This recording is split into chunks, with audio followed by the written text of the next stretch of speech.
buenas noches, nosotros somos Dos con Todo en este martes 23 de septiembre. Espero estén muy bien. ¿Cómo estás, Mon? Bien, lista con la información.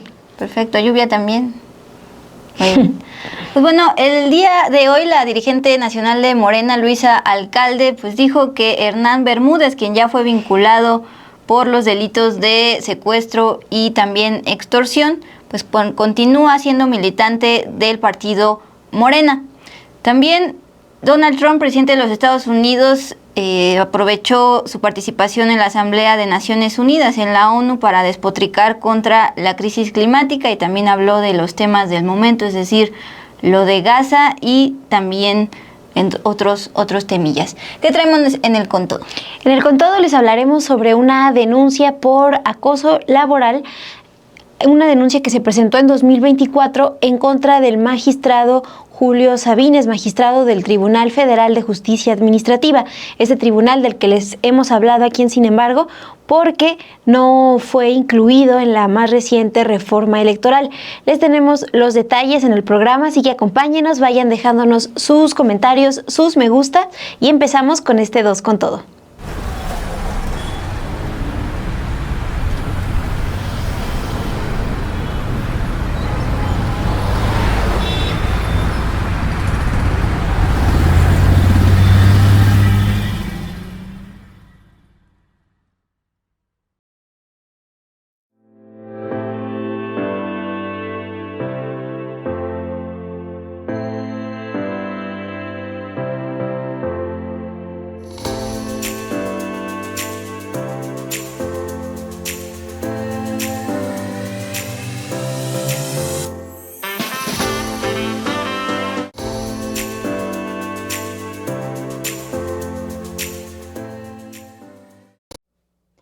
Muy buenas noches, gracias por seguir conectadas con nosotras aquí en Dos con Todo. Le agradecemos a Gerardo Meléndez, quien nos saluda con un super chat, y también te felicitan, Dul, por esta serie de reportajes que presentaste después de visitar allá Zacatecas. Sí, aprovecho para dar agradecimiento a la organización Valora, porque justamente esta organización con sede en Zacatecas fue quien nos apoyó a Crisanto Rodríguez en cámara y a mí para llegar hasta allá y reportarlo. Entonces, gracias a Valora, que justamente es para valorar el medio ambiente. Pues, Dul, vamos ahora con la información de este martes 23 de septiembre. Hoy el medio Bloomberg, esta agencia de noticias especializada en empresas, negocios y finanzas, informó que el empresario Ricardo Salinas Pliego pagó una fianza de $25 millones en Estados Unidos para evitar ser arrestado por una deuda que tiene con la multinacional AT&T. El empresario le debe $565 millones a otros estadounidenses tenedores de deuda, además del adeudo que acumula de $74,000 millones que no ha pagado al SAT. Aquí en México, el SAT, que depende de la Secretaría de Hacienda. El empresario Salinas Pliego, quien es dueño de Electra, TV Azteca y Banco Azteca, tiene una fortuna de $7,500 millones de acuerdo con el índice de multimillonarios que elabora Bloomberg. Pero Forbes sostiene que el capital de este mexicano y de su familia es $2,000 millones menor, es decir, de $5,500 millones. Bueno, el empresario niega a tener tanto a los tenedores de bonos de deuda como al SAT, les niega que les deba tanto dinero. De acuerdo con lo que ha informado Bloomberg, explicó que el ultimátum a Salinas Pliego sobre su arresto surgió a raíz de otra disputa relacionada con una supuesta deuda, esta vez con AT&T. La compañía compró el negocio mexicano de telecomunicaciones de Salinas en 2014 y presentó una demanda en 2020 alegando que se le debía dinero por impuestos que no pagó y que databan de la propiedad anterior. Las empresas de Salinas impugnaron esto, pero perdieron y se les declaró en desacato. Salinas Pliego y sus empresas depositaron una fianza conjunta de $25 millones antes del plazo de 2 semanas que había sido establecido, pero también están apelando el fallo. Esta es la información que da a conocer el día de hoy la agencia Bloomberg. Es decir, está pagando Salinas Pliego esta fianza de más de $20 millones para no ser arrestado en Estados Unidos por una deuda con AT&T, que se suma a los millones de pesos que debe aquí en México al SAT.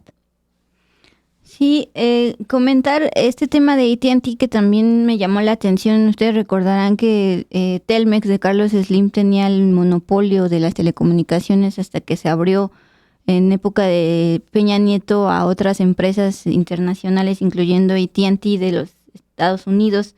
Pero ahora también hay información de que AT&T, información también de Bloomberg, que esta competidora pues vio que de plano no puede ser una competencia ante el monopolio de Telmex, que fue privatizado durante el rayo privatizador de Salinas de Gortari y que benefició actualmente a Slim. Entonces sí me preocupó, porque yo soy AT&T y está planeando ya salir del país, entonces no sé qué va a pasar.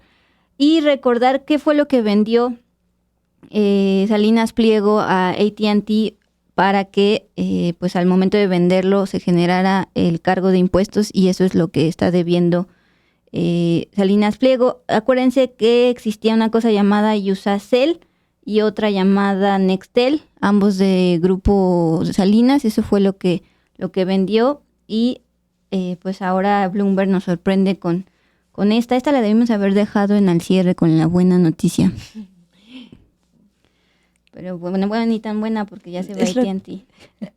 Ni tan buena para ti, pero tampoco, bueno, o sea, también lo que está diciendo es que con esto que pagó evita la detención, entonces, no sé. Pues sí, pero evasornícola, le dice Mari Quijano, bromeando porque él dice gobernícolas. Uh-huh.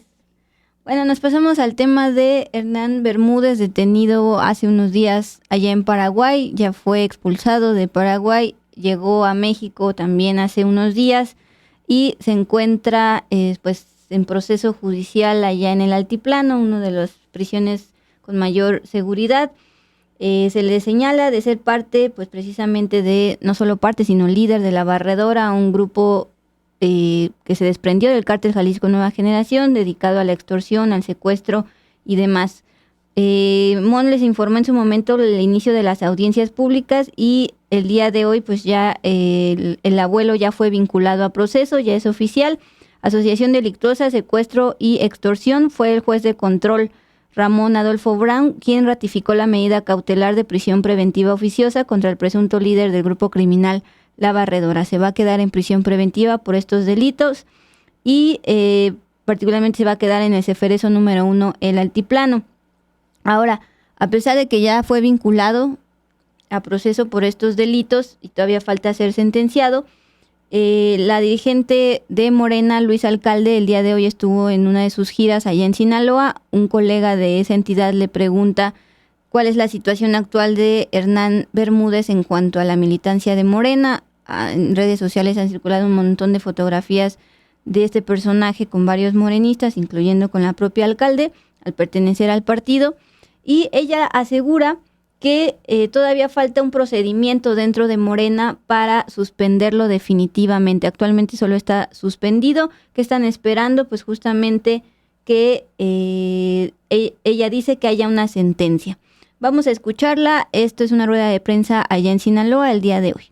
En efecto, hubo una suspensión porque ante el inicio de una investigación que hoy está en curso, ya girada orden de aprehensión, incluso detenido, lo que se hace en el caso de nuestro movimiento es de inmediato se procede a la suspensión de derechos en nuestro partido.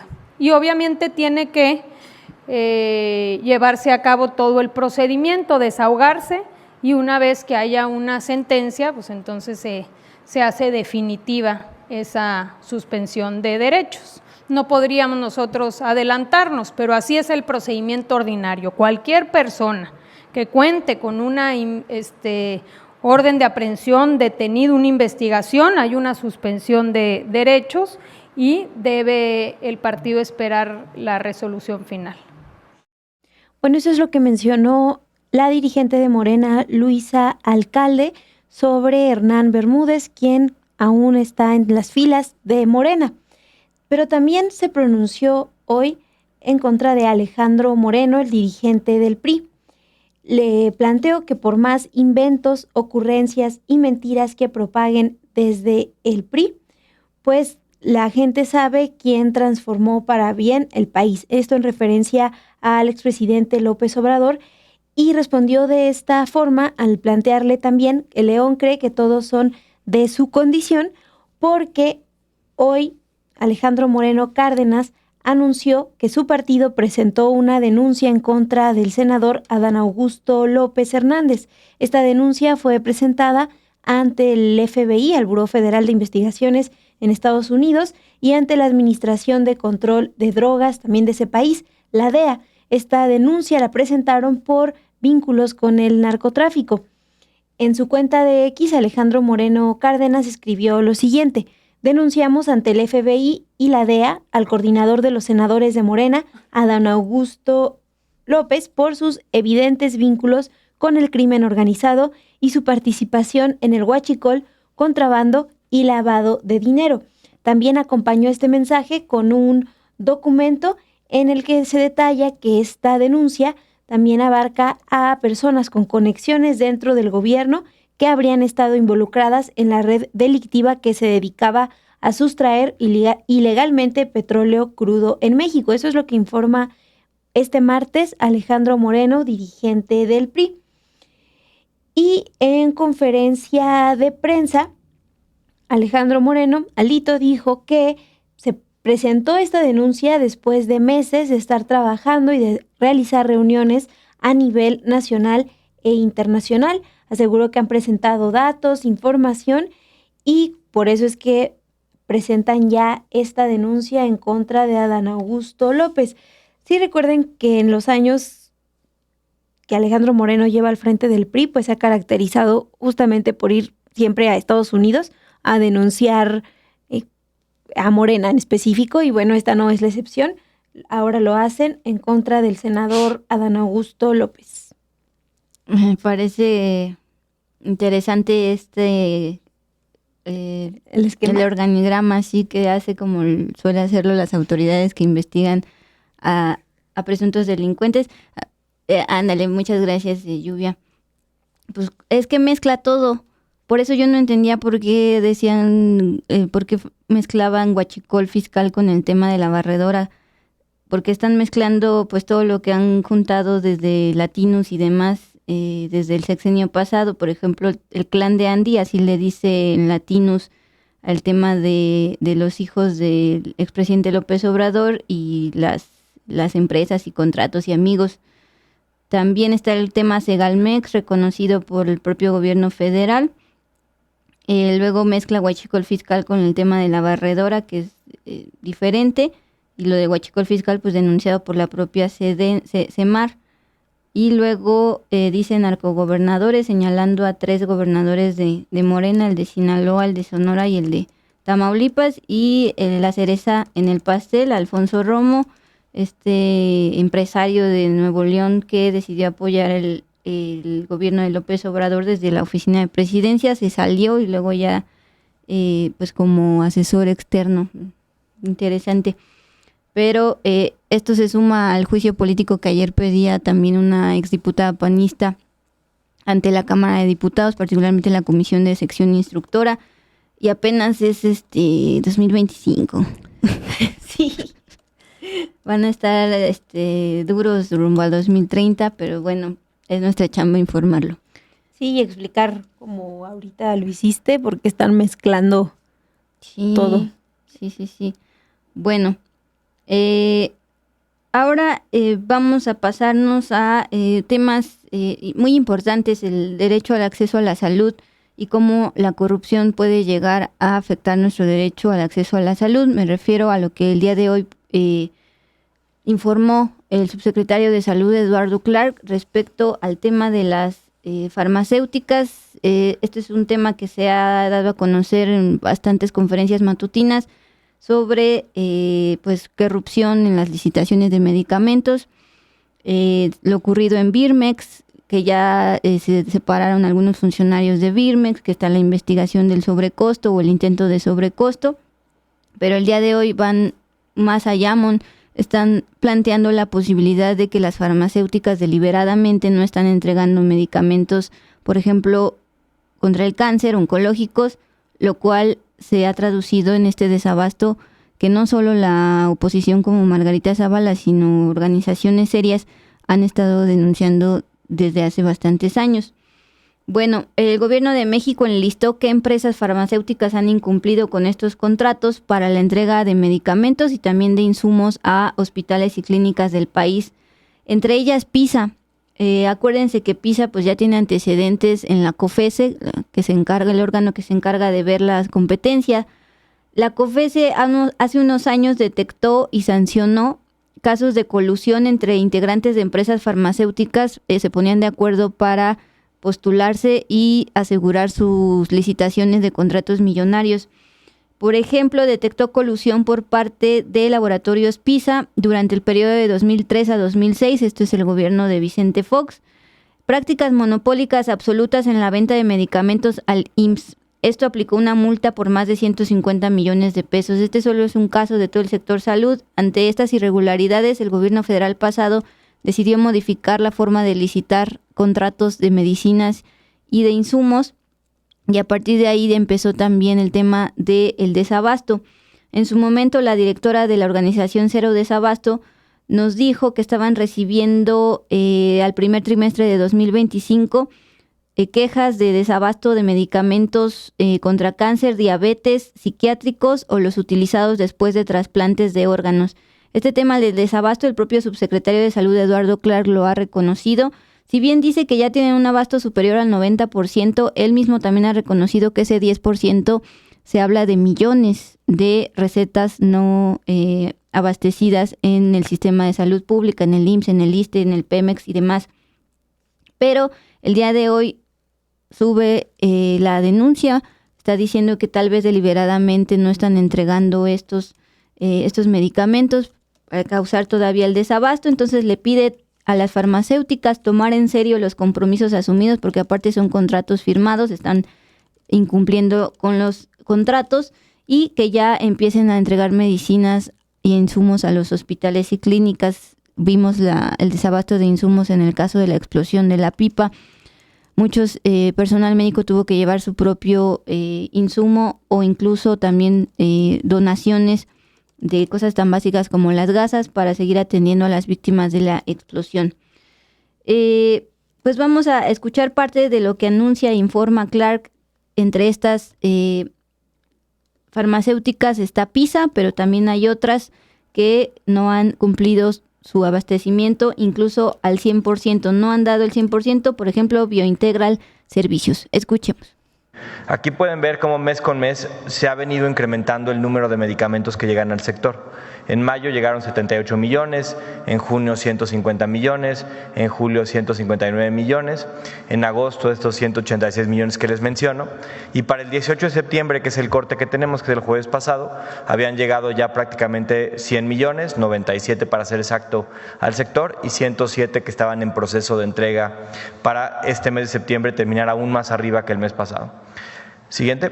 Esto se ha traducido a que en el sector salud, particularmente en las tres instituciones grandes que lo integran, el Seguro Social, el IMSS Bienestar y el ISSSTE, tenemos ya un nivel muy cercano al 100% de abasto. Pero lo que nos queda por avanzar está principalmente asociado, y es lo que queremos mostrarles hoy, al incumplimiento de proveedores.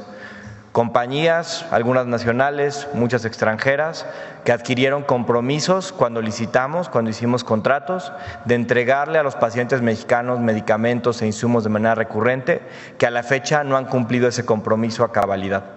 Por eso en el IMSS estamos ya 97% de abasto, igual en el ISSSTE, ese 3% que queda es el incumplimiento, y en el IMSS Bienestar tenemos un incumplimiento aún mayor.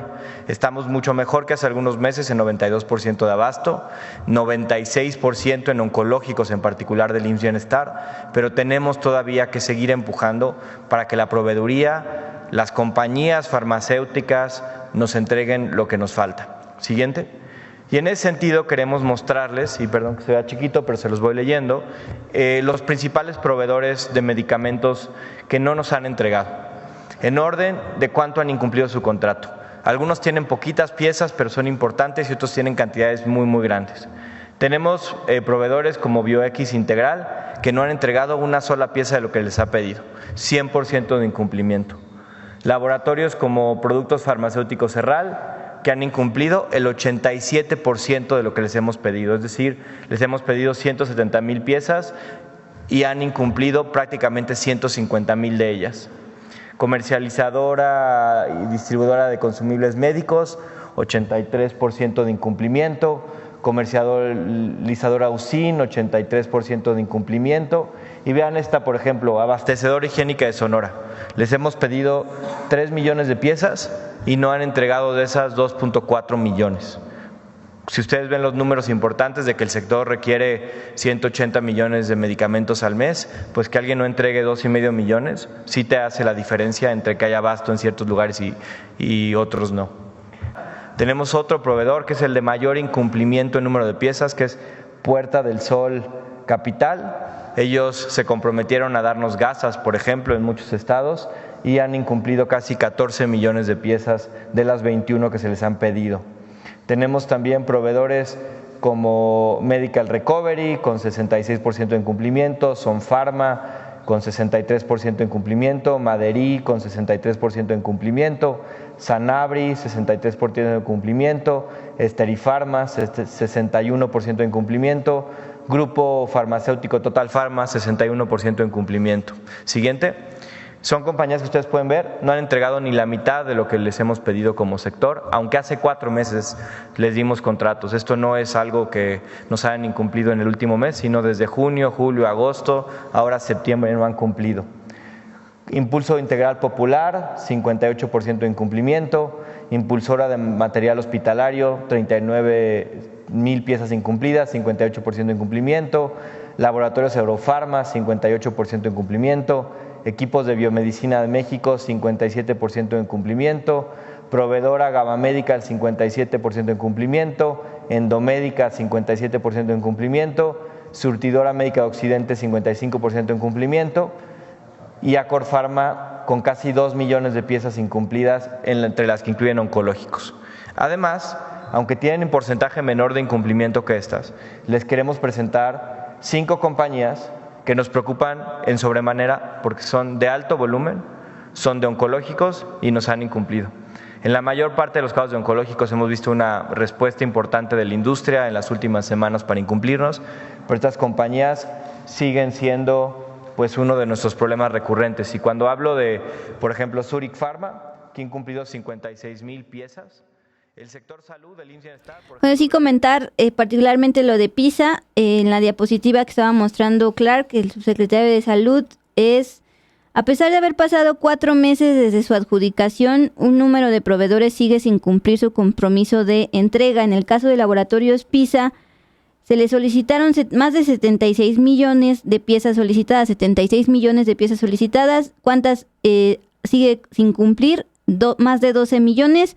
Esto implica el 16.8% de incumplimiento, casi 17%, y es medicamentos contra el cáncer, justamente lo que ha utilizado la oposición para manifestarse y decir que el gobierno federal no provee medicamentos oncológicos, pero pues aquí está la gran pregunta que decían en el chat: ¿por qué seguir contratando a PISA? Pues es uno de los principales laboratorios a nivel transnacional. Y pues también qué hay detrás de que haya incumplimiento a pesar de que PISA tiene la capacidad económica para darlos. Eso se informó esta mañana en la conferencia de prensa de la presidenta Claudia Sheinbaum. Y vamos a pasar ahora a información internacional. Ya nos adelantabas, Dul, a inicios de este programa, del discurso largo que dio Donald Trump, y largo porque no se compara con el que dieron otros funcionarios por el tiempo que les habían designado. Cada uno tenía sus minutitos. A pesar de que era el anfitrión por ser esta Asamblea de Naciones Unidas en Nueva York, pues él solito se tomó el tiempo. y te decía, y no es broma, me estaba preparando mi desayuno mientras hablaba Trump, desayuné, hablaba Trump, y todavía me metí a bañar y hablaba Trump. Más de 50 minutos, y eso que lo estaba escuchando en por 1.5.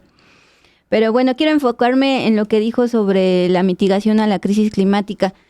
No es nuevo que el presidente de los Estados Unidos es negacionista climático, pero el día de hoy de plano dijo que es un fraude tratar de mitigar la crisis climática. Dijo que por años se ha advertido sobre lo que él llama cambio climático para tratar de minimizarlo, pero que no ha pasado nada. Ahí me vino a la mente las lluvias atípicas que ocurrieron en Texas hace unos meses, que provocaron el desbordamiento de un río, inundaciones y desapariciones de niñas que estaban alrededor de este río, campamentos de verano en Texas. Eso lo obvió y además regañó a las naciones de la Unión Europea, particularmente Alemania, que antes de que votaran por la ultraderecha se estaba enfocando mucho hacia la transición energética. En Europa también ya apuestan a las eólicas, no solo en tierra, sino también en mar. Todo esto lo despotricó y advirtió que si siguen enfocándose en la transición energética, los va a afectar económicamente. Les aseguro que si no se alejan de la estafa de la energía verde, su país va a fracasar. Si no detienen a personas a las que nunca han visto, es decir, a los migrantes, y con las que no tienen nada en común, su país va a fracasar.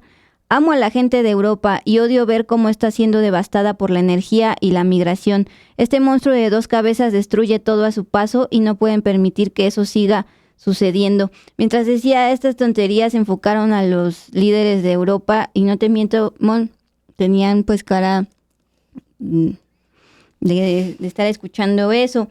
Y también lo que más me llegó al cora es que pide a la humanidad llamar al carbón, que es justo el fósil más contaminante y más detrás también violaciones a los mineros y demás. Lo pidió llamar hermoso y limpio. Acuérdense que aquí en México la presidenta Claudia Sheinbaum decidió ya utilizar 0% de carbón para generar electricidad. Así de contaminante es, pero Trump se siente orgulloso de seguir extrayendo petróleo y gas y dijo además que según esto Estados Unidos es el lugar del mundo donde más hay petróleo y gas, también entre tantas mentiras, pero pues contrastó con justo lo que quiso decir Antonio Guterres, el secretario general de Naciones Unidas, que ha hablado bastante sobre la importancia de la mitigación de la crisis climática ante varias crisis que enfrenta la humanidad al mismo tiempo, y todo para que durante una hora, entre otros temas, Trump calificara de fraude a el intento de mitigar la crisis climática.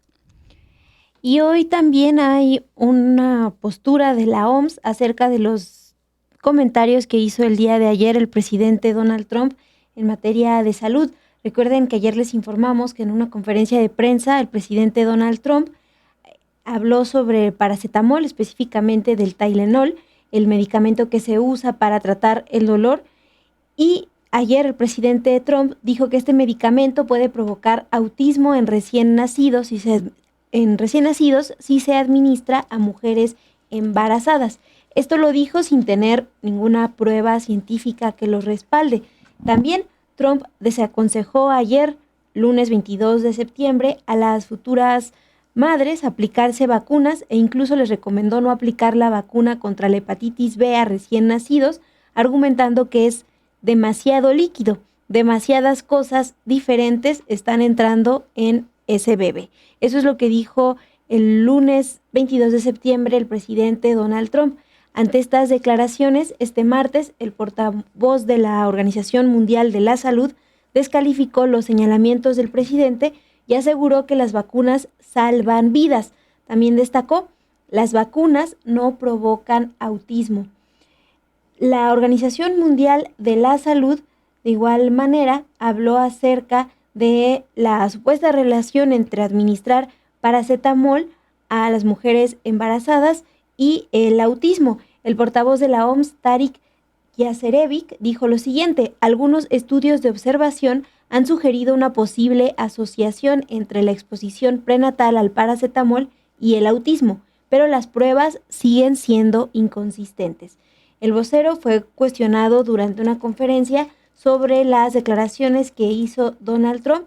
Él recalcó que las investigaciones realizadas no han demostrado que exista una relación entre el consumo de paracetamol o la aplicación de vacunas con casos de autismo. Pues está ahí otra información que es desmentida y que anuncia Donald Trump este llamado a no vacunarse. Sí, menciona y pregunta a Juan Jairo Aguiña 88 y a todo esto cómo va en las encuestas entre los habitantes de Estados Unidos. Pues la semana pasada fue cuando mencionamos una último conglomerado de encuestas allá en los Estados Unidos.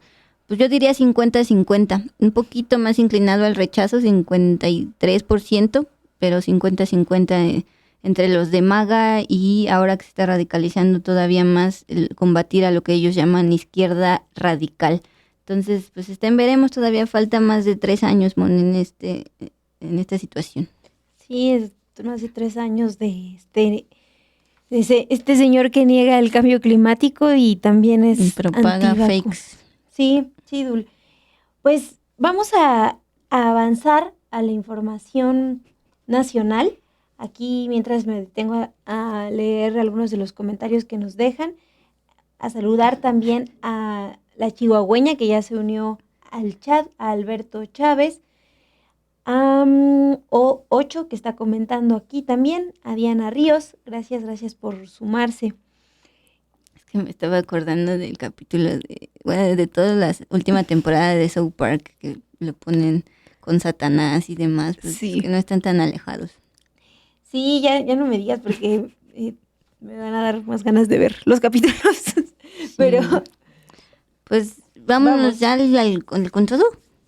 Vamos primero a Pueblita, a Puebla, vamos a hablar sobre un reportaje que publica hoy nuestra colega Nora Gaspar Recendis acerca de la denuncia que hacen trabajadores del gobierno de Puebla, quienes relataron, sin embargo, que desde el Poder Ejecutivo de esa entidad se les exhortó a que dejen comentarios positivos en las publicaciones de las redes sociales del gobernador Alejandro Armenta. Esto con el propósito de inflar su imagen. Los trabajadores narraron que incluso se creó una aplicación para vigilar esta actividad, una aplicación que ya fue desactivada.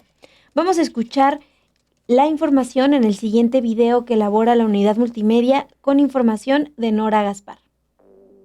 Nódica se ha convertido en el dolor de cabeza de los trabajadores del gobierno del estado de Puebla, ya que a través de dicha aplicación, el gobernador de esa entidad, Alejandro Armenta, controla la interacción que ordenó entre sus subalternos y las redes sociales del estado, en donde los burócratas tienen la tarea voluntaria de publicar mensajes en favor de la administración estatal. Empleados del gobierno de Puebla denunciaron, sin embargo, que desde el Poder Ejecutivo de esa entidad se les exhortó a que dejaran comentarios positivos en las publicaciones oficiales, mismas que se postean en las redes oficiales de esa administración. No obstante, la tarea que en un inicio se manejó como voluntaria y que no influiría en su entorno laboral, se convirtió en una actividad obligatoria y vigilada. Esta actividad se sumó a los múltiples deberes que ya de por sí tienen a diario los trabajadores del gobierno de Puebla, para la cual crearon una aplicación llamada Nódica. A través se puede comprobar si los empleados cumplen con su cuota de mensajes positivos en las publicaciones oficiales. Además, la Coordinación General de Comunicación Social del Estado se dio a la tarea de crear un calendario en el que designó los días en que los trabajadores de cada una de las 82 dependencias estatales tienen la obligación de apoyar las publicaciones del gobierno del Estado en Puebla, al menos 3 veces a la semana. Asimismo, cuando alguna de las dependencias que conforma el gobierno de Puebla no lleva a cabo esta labor, conocida también por algunos como ciberactivismo gubernamental, pero que en realidad se trata de un ciberacoso contra los empleados burócratas, se publica una lista con el nombre de las entidades evidenciando que no se activaron conforme a la designación que se estableció en el calendario. Los trabajadores afectados expresaron a este diario que están obligados a cumplir con esta actividad por miedo a perder su empleo y que incluso se sienten cercados, ya que se les ha impuesto el subir evidencia de su participación en las publicaciones de redes sociales del gobernador Armenta. Esta situación se suma al temor de que los burócratas también sean espiados a través de Nódica. Fue el portal eConsulta el que dio a conocer la existencia y propósito de Nódica. La plataforma fue desactivada tras exhibir este ciberacoso. Incluso, el periodista Ignacio Gómez Villaseñor publicó en su cuenta de X las pruebas de que el gobernador Armenta administraba el sitio, mismo que utilizaba para inflar su imagen en redes sociales.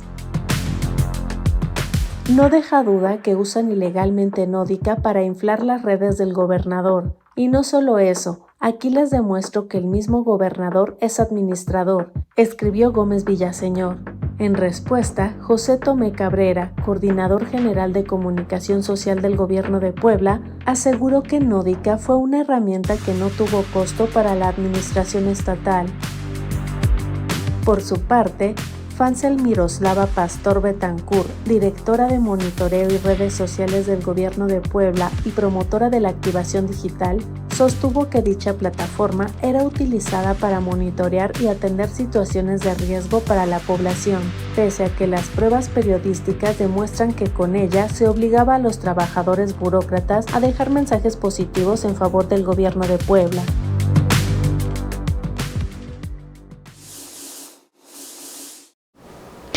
Sin embargo, les hemos hablado sobre casos de violencia y acoso laboral denunciados en el Tribunal Federal de Justicia Administrativa, un tribunal que no fue incluido en esta última reforma al Poder Judicial.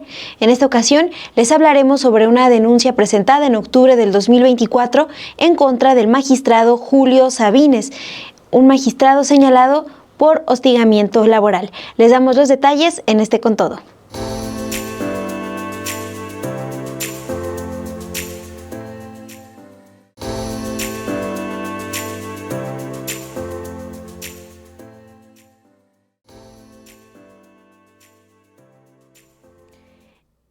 Sin embargo, en los últimos meses se han publicado una serie de reportajes donde hablamos de casos de violencia, amenazas, hostigamiento laboral y prácticas ilegales como la reducción de salario, así como obligar al personal a presentar su renuncia en el Tribunal Federal de Justicia Administrativa, casos que han quedado impunes.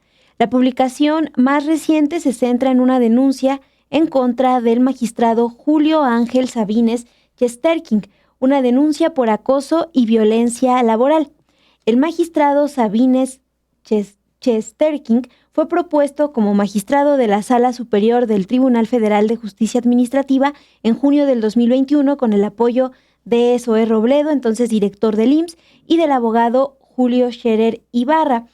Antes fue diputado federal suplente del PRI del 2006 al 2009, cuando el propietario de la diputación era Ricardo Aldana, tesorero del sindicato petrolero. Fue propuesto en junio del 2021 por el expresidente Andrés Manuel López Obrador, con el respaldo, ya les decíamos, de estos exfuncionarios. El magistrado Julio Sabines también trabajó en la Agencia de Investigación Criminal de la Procuraduría General de la República durante el tiempo que Murillo Karam estuvo al frente de esta procuraduría.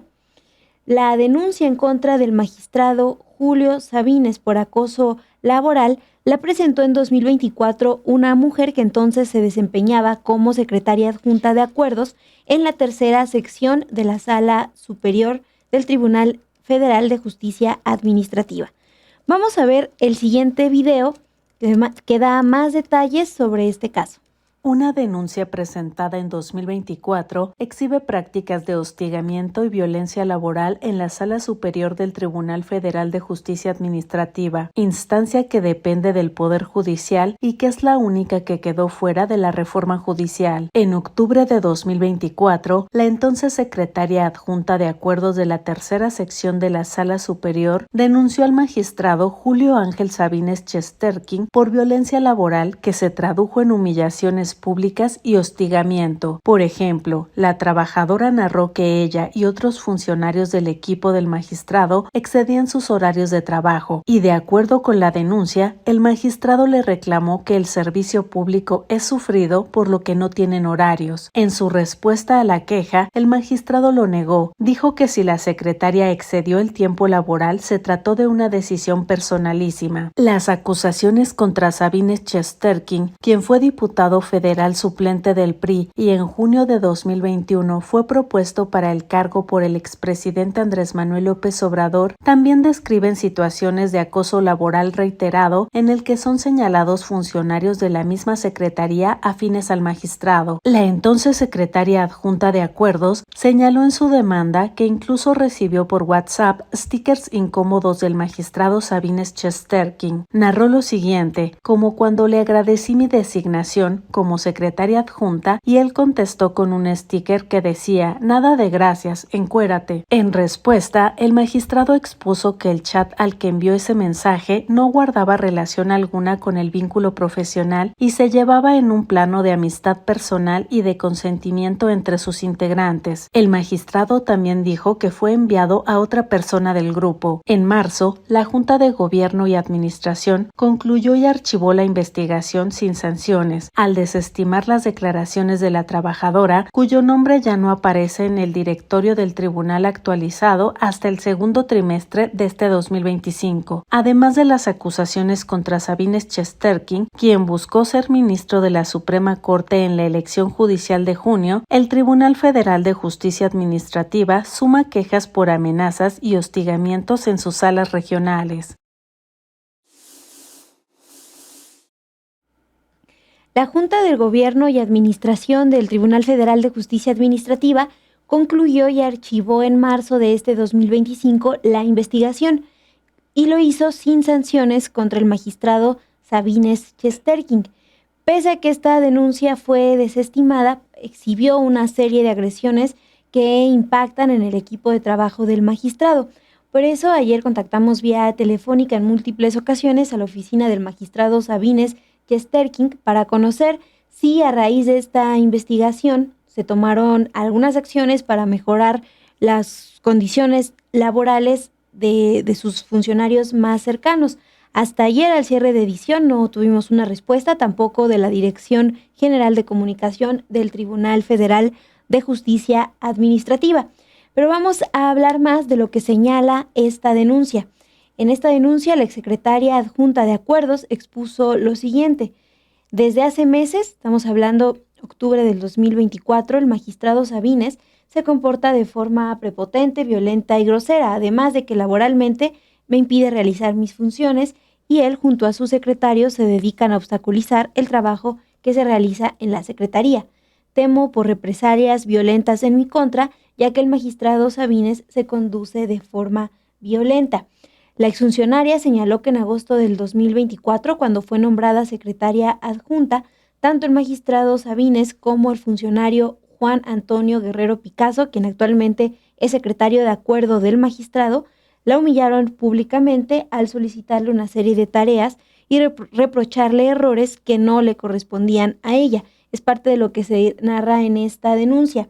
Ya escuchamos en el video que elaboró la unidad multimedia de Sin embargo, parte de las cuestiones que denunció esta ex trabajadora es que cuando le agradeció el nombramiento como secretaria adjunta al magistrado Sabines Chesterkin, él respondió con un sticker en WhatsApp que hacía alusiones sexuales.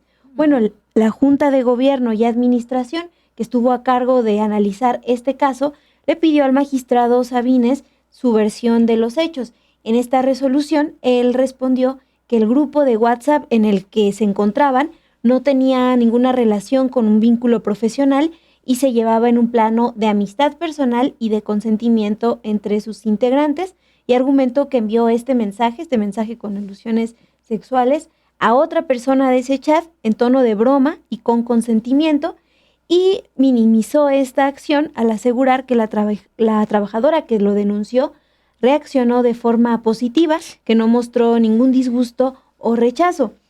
Bueno, el magistrado fue investigado por la Junta de Gobierno y Administración, particularmente por el magistrado Carlos Humberto Rosas Franco. Este magistrado Rosas Franco concluyó que no pudieron comprobar que este mensaje con alusiones sexuales fue enviado por el magistrado Sabines a la denunciante y que tampoco tenían elementos que permitieran presumir que la persona que recibió el mensaje trabajara realmente en el tribunal. Eso es parte de las conclusiones a las que llega el magistrado Rosas Franco, encargado de analizar esta denuncia en contra del magistrado Sabines. Bueno, además, el magistrado Rosas Franco desestimó otras de las declaraciones de la extrabajadora porque las consideró subjetivas, aun cuando en esta queja ella narró ampliamente una serie de agresiones. Por ejemplo, en el video de la unidad multimedia de Sin embargo, ya escuchábamos que parte de estas quejas se centraron en exhibir la presión que ejercía el magistrado Sabines para que su equipo excediera los horarios de trabajo. En esta demanda, la denunciante narró lo siguiente: el magistrado Sabines Yesterking en una ocasión me gritó en mi oficina, me gritó que el servicio público es sufrido, que aquí no hay horarios y que el Tribunal Federal de Justicia Administrativa nos paga muy bien, por lo que debíamos estar aquí sin horario, a pesar de que él sabía que diario salíamos después de las 7 de la noche, nunca estableció horarios de comida. Cabe señalar que nuestro horario de trabajo es de 9 a 4 de la tarde. En este año nunca salí en ese horario, siempre comía en mi lugar. A veces salíamos a comprar algo de comer o a fumar, y si el magistrado nos encontraba fumando abajo, se molestaba y les decía a otras compañeras que no me quitaran el tiempo. Eso es lo que narró esta mujer que denunció al magistrado Sabines. Bueno, lo que responde el magistrado a esta queja es que si la exfuncionaria excedía su tiempo de trabajo, era solamente por una decisión personalísima. Eso es lo que responde el magistrado, pero independientemente de la respuesta, lo que analiza, lo que concluye Carlos Rosas, el encargado de dar resolución a esta queja, es que le da la razón a Sabines Yesterking, porque concluye que el magistrado Sabines nunca dio una instrucción expresa de obligar a la extrabajadora a exceder su jornada laboral. También consideró que esta denunciante no describió lo suficiente por qué al magistrado Sabines le molestaba que, por ejemplo, ella se tomara unos minutos para fumar, y como no pudo describir por qué se molestaba el magistrado Sabines, pues no hay razones para concluir que estos comentarios, este llamado a quedarse más horas a trabajar, pues que no había elementos para concluir que este llamado tuvo el objetivo de intimidar o amedrentar a la exfuncionaria. Y esta denuncia pues se suma a otros reportajes que han sido publicados Sin embargo en los últimos meses y que señalan a la Junta de Gobierno del Tribunal, la encargada de resolver esta denuncia, la señalan por no enfocarse en dar justicia para quienes exponen violencia y amenazas, aunque son prácticas que van en contra del protocolo para la prevención, atención y sanción de la violencia laboral en el Tribunal Federal de Justicia Administrativa. Hay que recordar que el Tribunal Federal de Justicia Administrativa se encarga de resolver litigios millonarios en materia administrativa y fiscal, y es un tribunal que no fue incluido en la más reciente reforma al Poder Judicial. Depende del Poder Ejecutivo Federal, por lo que actualmente hay 11 magistrados que han sido nombrados tanto por los expresidentes Felipe Calderón, Enrique Peña Nieto y el expresidente Andrés Manuel López Obrador. Y escuchábamos el caso del magistrado Sabines Yesterking, quien fue nombrado por el expresidente López Obrador en 2021. También hay que recordar que la presidenta Claudia Sheinbaum, también cuestionada por este medio, por Sin embargo, pues ha hablado de que no descartan una reforma al Tribunal Federal de Justicia Administrativa. Pues mientras tanto tenemos este otro caso, esta otra denuncia en la que se desestimaron las quejas de una exsecretaria adjunta que trabajaba directamente con el magistrado Julio Ángel Sabines. Ya lo escuchábamos, ella hablaba de que temía represalias y actualmente ya no labora en este tribunal. Ya se fue de ese acoso laboral e incluso también acoso sexual. 3 cosas que quiero destacar, Mon, de tu reporte. 1, sigue siendo el magistrado de este tribunal designado por el presidente López Obrador en 2021, ¿verdad? Este magistrado, sí.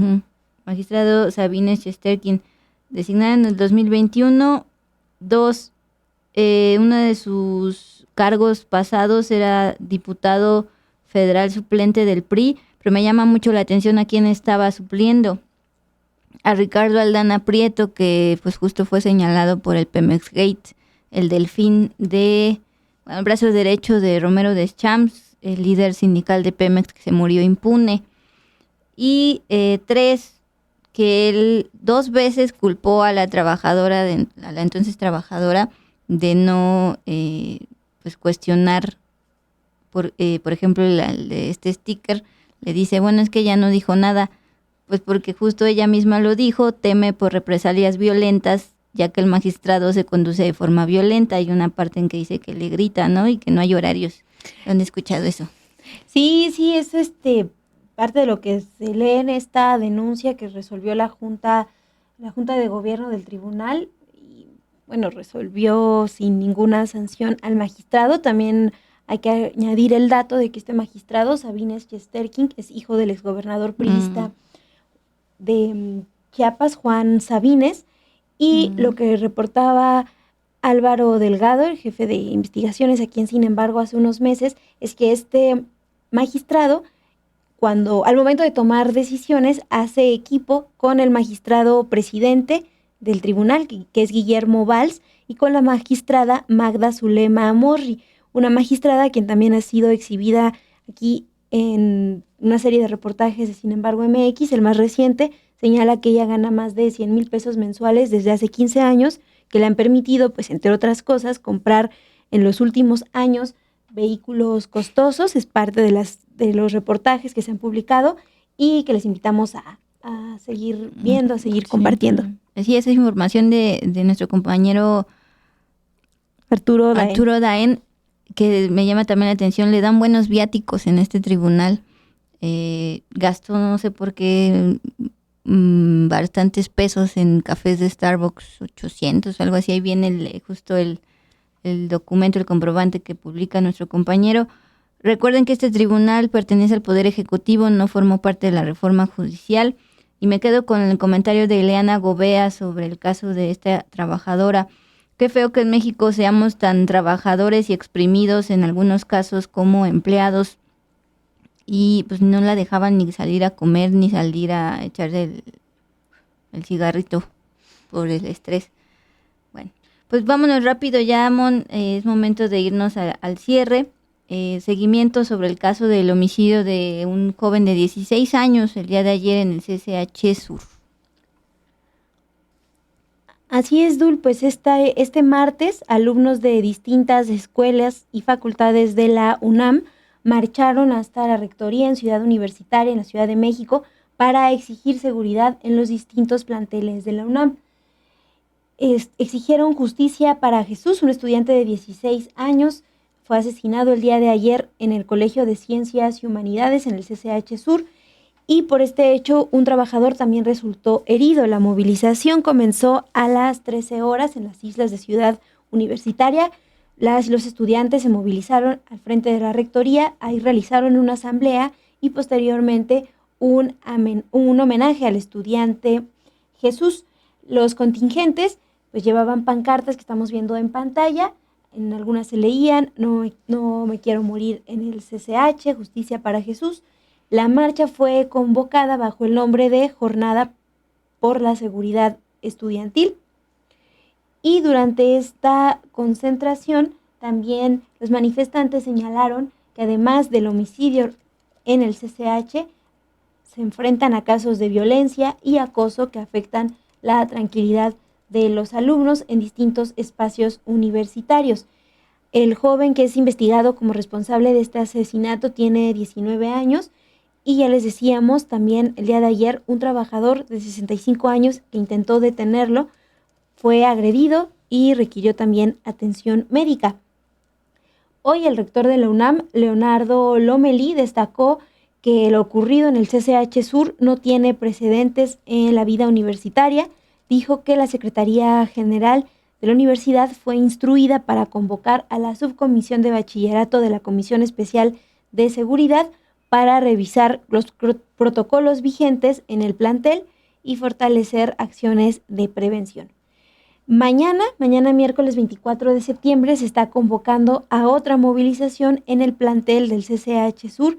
Es una marcha que han denominado Marcha Silenciosa y tiene el objetivo de honrar la memoria del estudiante asesinado, Jesús, 16 años. No sabía lo de mañana. ¿A qué hora?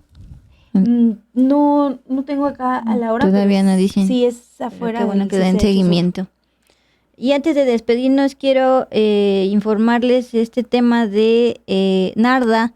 La Conagua está informando hace unos minutitos que Narda ya se intensificó a huracán de categoría 2. Se localiza a menos de 700 kilómetros de Jalisco. Está generando lluvias fuertes a muy fuertes en Jalisco, Colima y Michoacán, y sobre todo cuidado con el oleaje de 2.5 a 3.5 metros. Estamos en temporada de huracanes, de lluvias, nomás cuidado, Mon. Sí, Dul, gracias por esta última información, de estar pendientes de las redes de la Conagua.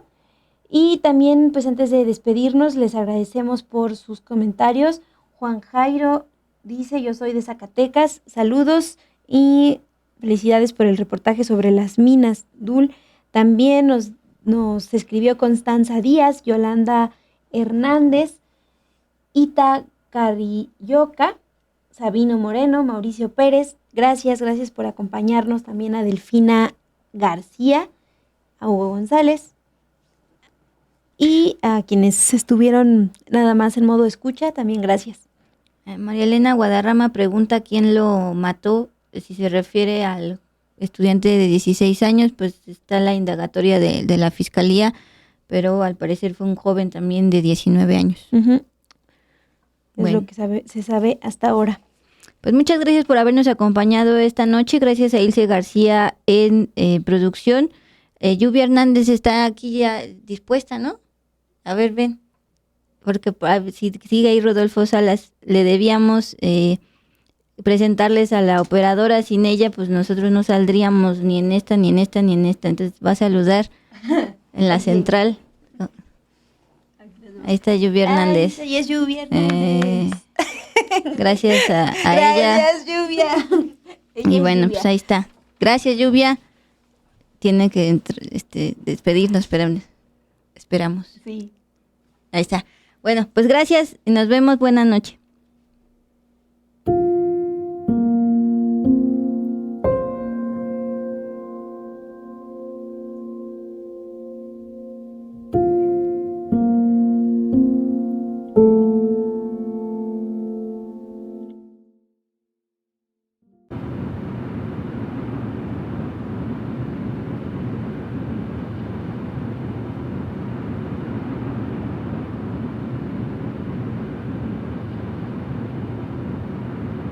Going to church, and this is where their families are.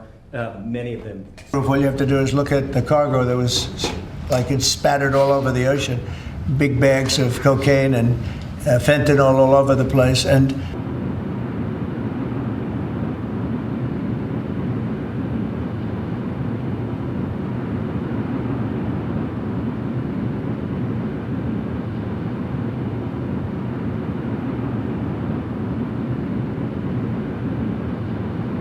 that means there's no drugs coming by sea, but they do come by land. And you know what? We're telling the cartels right now, we're going to be stopping them too. When they come by land, we're going to be stopping them the same way we stop the boats. Nuestros esfuerzos hemos salido para adelante. Así un poco hacia con el dedo, cuando ya